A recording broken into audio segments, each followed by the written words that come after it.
Let me tell you. I'm gonna tell you a short story. It becomes a point where you start seeing yourself and the environment that you're in.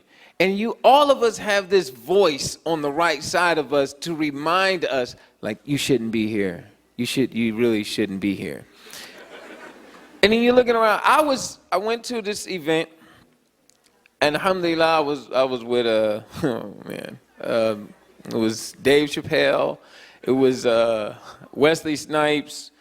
We was there. It was Abdullah Chappelle, was his brother. I was at this event, and we had good intentions.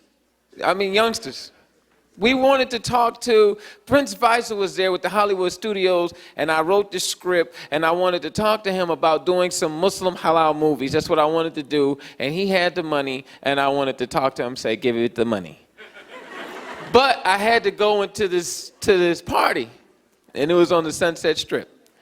And not Genuine was there, Lisa Ray was there, all these other celebrities was there that, you brothers have to lower our gaze.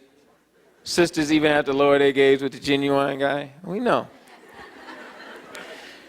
But it was at this point when I realized that I was wasting my time. I was there, and look how I got the reminder. I'm standing there, and I felt so ashamed. Because it's the time when Michael Jackson had passed away, and they was playing a Michael Jackson song, and I was, And this woman, she was tall. She approached me and was like, "You're the only one dancing to Michael Jackson." I was like, "Oh, haram." Out of all of the people, I'm thinking like I'm Muslim and I'm the one that's dancing to Michael Jackson. So then she's talking to me, and I don't remember what I said, because I have to be honest. I don't remember what I said, and she's like, "You Muslim?" I was like, "Oh, yeah." And she was very tall, she had this mini skirt on, and she was a model, and she said, "I'm Muslim too."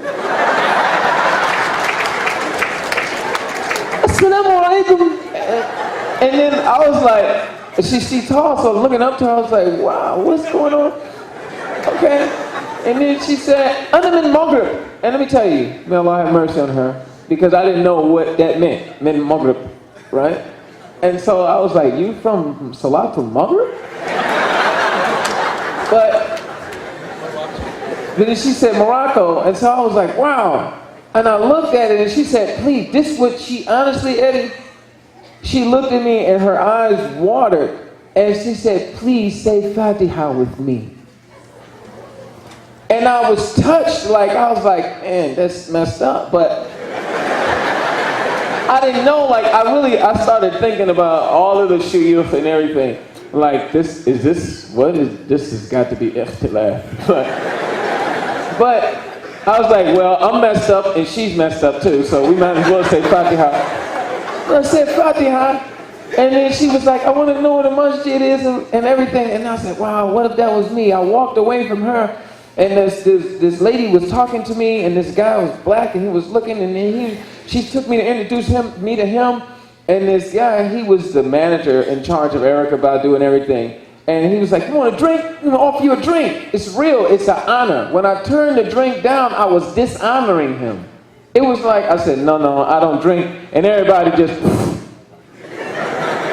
so I was like, he was like, "Oh," and then the other lady was like, "No, he's Muslim," and then he was like, "Oh, you Muslim? I'm Muslim too, so I'm like, I'm too late about the captain."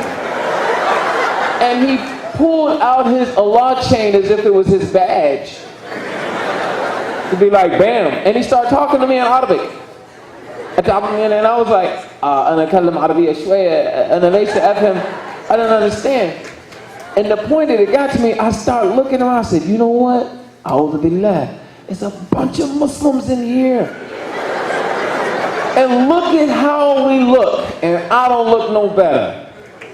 I gotta make a decision. I do not want to just blend in with the crowd. I wanted that experience. It really bothered me, because I was like, man, I look just like everybody else. I don't look like anybody that's making salat. That's a reminder of Allah, that, you know what I mean? Just like what I am, why, like inspiring American Muslim youth. I don't look like that. I'm misrepresenting everything, and it really made me feel shame, and it just stuck with me. It's a little funny, but it shook me, and it's very difficult to be in that kind of environment. I mean, I've done some films. I don't even tell Muslims which film that I've done, because I'd be like, oh, I would be like, I'm ashamed. Just not even, I'm grateful that I didn't really have any bad scenes. But just because I was there, and then if you saw the movie, you'd be like, you was there? You know, it's just too much. It's really too much. And it comes a point where, I don't want to talk too long. It just comes a point where we have to make a commitment to being who we really truly are. Like, we don't really realize that Allah subhanahu wa ta'ala has given us the light. And they want the light. The people look for the light. Well, how am I going to shine the light if I'm in the midst of all of this? They going to just block the light. And then nobody will be like, hey, move out the way, and I'm going to shine. It's not going to work. It's just not going to work. So we just can't be we got to try our best, like Muslims said. We got to try our best, because it's a constant struggle, and be strong. Thank you.